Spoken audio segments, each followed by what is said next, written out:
All right, well, I've got this little Sidekick, or it's actually a geo tracker, back in the shop. About a year back, I did a Toyota axle swap on this thing, cut out all the IFS, put in Toyota axles, and it's on leaf springs. These are Jeep YJ leaf springs, stock height. Bilstein shocks. It's got a high steer kit on the axle.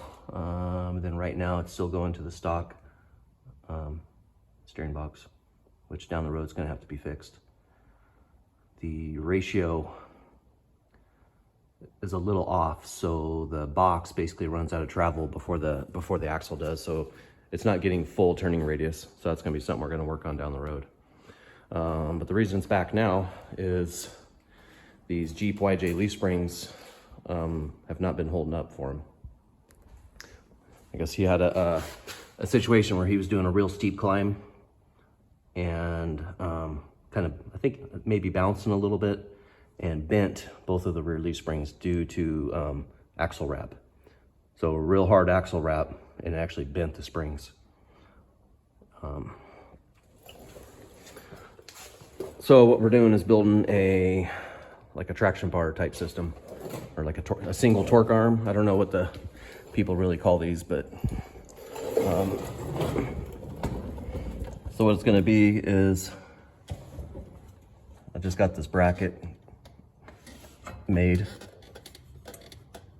can see it's each piece is shaped differently to fit the shape of the axle.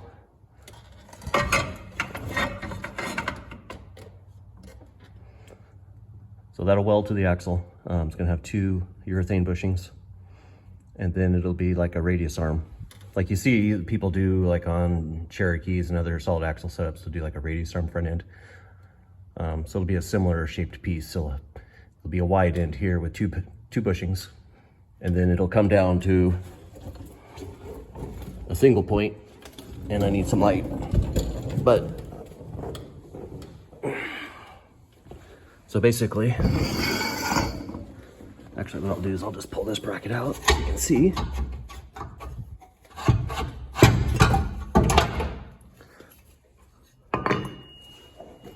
So I built this bracket. You can see that just slots over the frame, and then it's got basically like a shackle and another urethane bushing right here.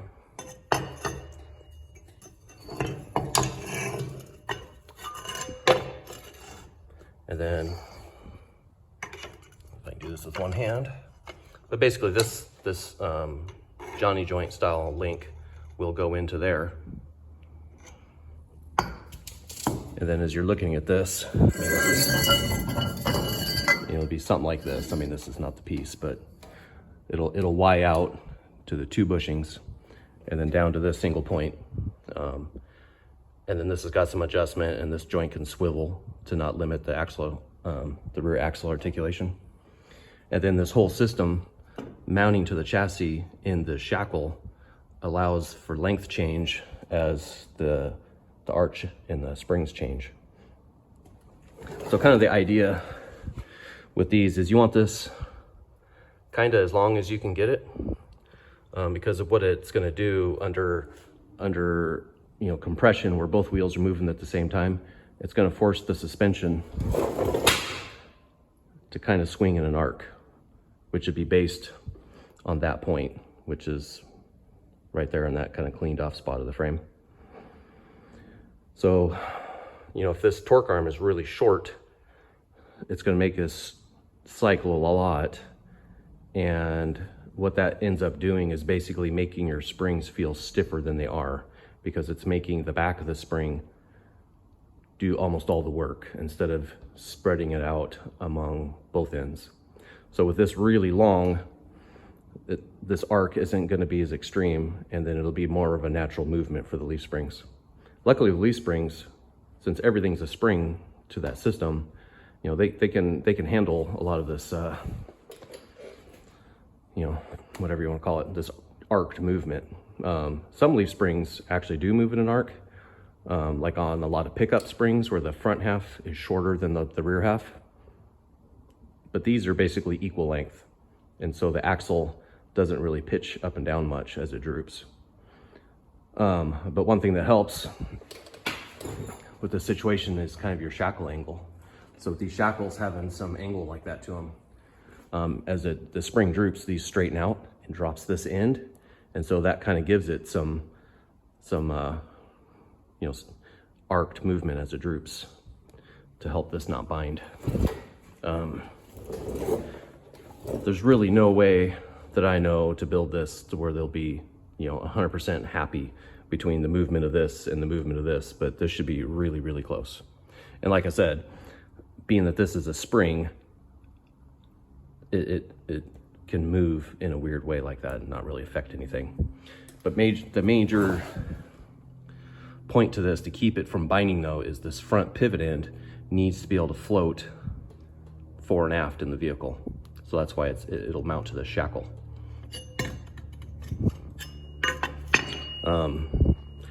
In an ideal world, you'd probably want this side to side in the center of the vehicle. But that's where the drive shaft lives, and you know, there's exhaust, and you know, you just got to fit it where you can fit it.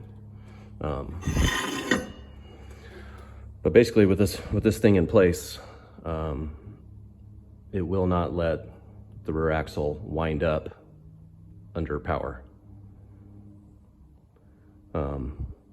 You know, and if you're doing some like competitive crawling or, you know, especially like high horsepower stuff, you can actually tune in some anti-squat and stuff with these things. But for this thing, with 80 horsepower, none of that really matters.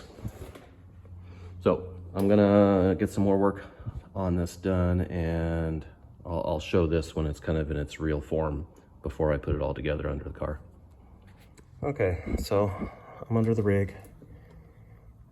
There's that bracket and kind of the shackle. And then I've got the main part of this anti-wrap barb put together now. So it's basically just two tubes, one really long cope, and you see the two mounting points on the axle. Got it all just tacked together right now. I'll end up adding some sort of a filler between the tubes. I haven't figured out what exactly yet. But you can see, as you know, this bar is attached to 2 points on the axle. So if the axle tries to rotate, you know, the pinion climbing, it's going to transfer that torque all the way up here to the chassis. And then, like I said before, that shackle will swing because the wheelbase changes slightly as the leaf springs compress and extend.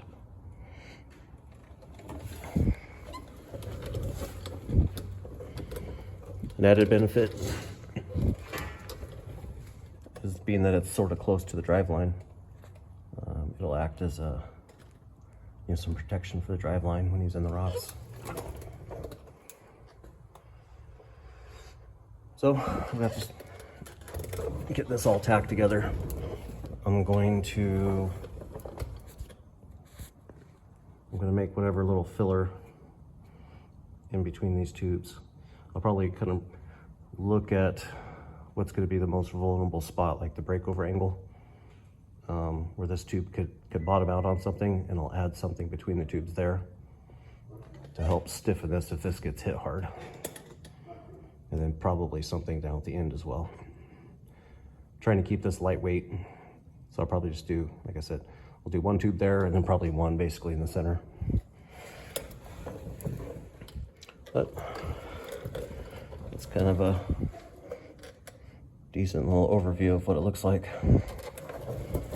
And ground clearance wise, you can see it really doesn't affect the ground clearance. That rod end, the big Johnny joint rod end, hangs down about 1/2 inch from the bottom of the frame rails, but it's about the same level as the transmission skid plate. And then, you know, there's a tiny loss right there, but by the time you get to the leaf spring hangers, it's up above that. So it really doesn't hang down any worse than anything else. And like I said, if you were to get into a big rock or something in the center, it would hit that hopefully and protect the drive line. So once I get this stuff all finished up, I'll pull it all out, you know, once it's welded, and kind of show it out of the vehicle a little better too. Okay, so here's a closer look at the anti-wrap bar. Got it out of the car. So it's pretty simple.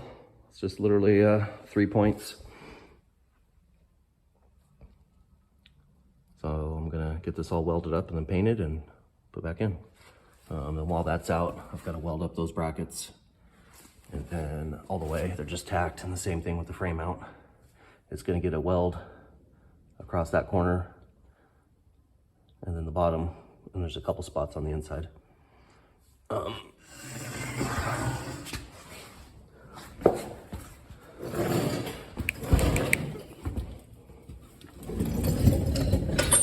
See, there's not a lot of room on the inside to weld it to the inside. That's why I built it to wrap around. You see there's a big cutout to clear all the fuel and brake lines. But I've got a little room on top. Get about a 3/4 inch weld on either side, and about a 1/2 inch weld on either side here. And then I built this, I made this hole here for drainage, so if dirt and mud and crap gets in here. And then it also gives me room to put about a 1 inch weld right here. These aren't going to be welded. It's generally a bad idea to weld sideways across a frame. It just can lead to cracks. So yeah, get this all welded up and painted. The bracket itself is all fully welded. I did that on the bench. So I just got to weld that up. And then see the mounts on the axle itself. Those get welded up. Once it's all together, it doesn't need it for strength, but I may make like a filler plate on the backside. I'm not sure yet, we'll see. But this thing has got a huge amount of contact with the axle housing. And again, this isn't like a 500 horsepower drag rig or something. This thing makes like 80 horsepower at best. So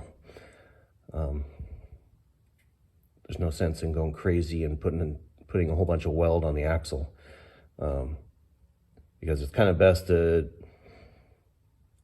the more you weld on the axle, the more risk you have of warping the housing. And especially if it's all, you know, like these, I try to wrap it around as much as possible. So it's more of an even amount of weld, I guess you would say, around it. Because like if you were to just do a whole bunch of weld in one area, when that weld cools and shrinks, it's going to pull on the axle. So the more you can wrap around the axle, the more even that pull is going to be, and the less likely you're going to have warping issues. When I weld this, I'm going to jack it up and put jack stands under the frame rails so that there's no weight on the axle housing. Because the way that the car is sitting now, the axle, just the weight of the car is trying to make the axle sag in the middle, and welds on top would exaggerate that. And so I want to get the weight off so that those two forces aren't working together. And I may actually put a jack stand in the center of the housing to bear the weight, because then the axle is going to be loaded the opposite direction. So we'll see.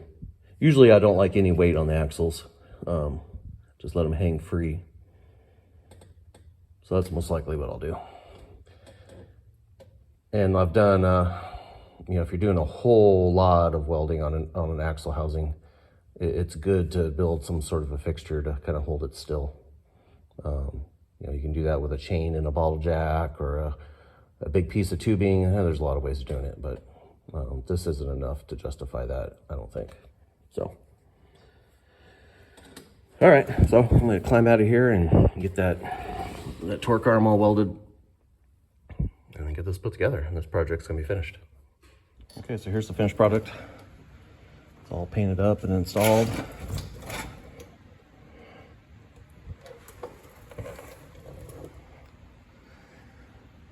that's pretty much it. So you can see with just the single bar, the single ladder bar, or torque arm, or anti-wrap bar, whatever you want to call it, the axle is still free to articulate and just basically will swivel on this joint. And then for, you know, vertical travel, like I said, this cycles, but it kind of forces the leaf springs to move in a slightly different arc, which they totally can accommodate, since they're, you know, they can flex in that direction. And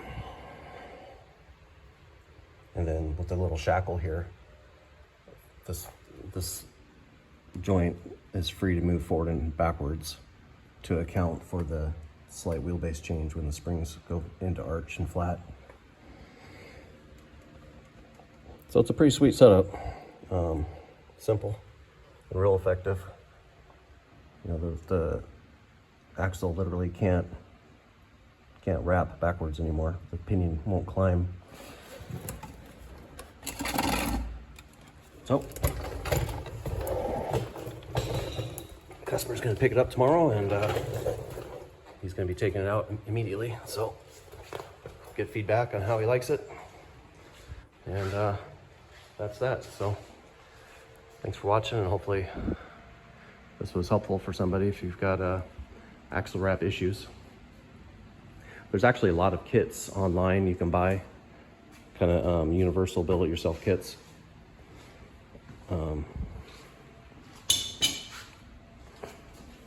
But most of the time I prefer to go from scratch, just so that I have complete freedom with the length and angles and all that stuff. Oftentimes I find the kits kind of limit you, just based on the materials and the dimensions that they give you. So anyway, that's it. I guess that wraps up the work on this thing for now. Thanks for watching.